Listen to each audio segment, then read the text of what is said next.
So guys, I'm going to be showing you how to use our Congo dust. So you open the pack after washing your hands. Okay, here is the Congo dust. However, I have used this one maybe 2 times for the advertising purposes. And then you do this. Okay. After that, you open the pack. Slide it. And then you dig down. And then there is... Okay, and then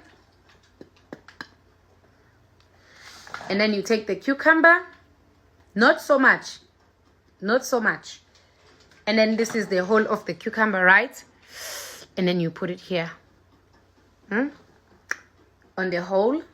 After doing this, then you're gonna take the plastic, not this one, of course, or the condom, and then you close.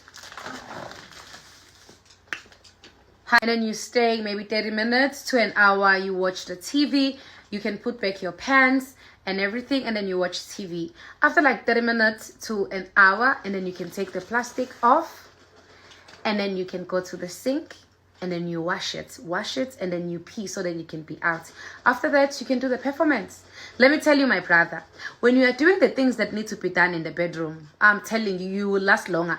Congo dust is for lasting longer in the bedroom. It stays in your system, in your body, for like 4 to 5 days, depending on your body. You will feel maybe on the 3rd day or on the 4th day, when you are doing the things that need to be done, or how things are happening. Now you don't feel it a little bit. So after 4 days, you can reuse it. I do not recommend you depending on it.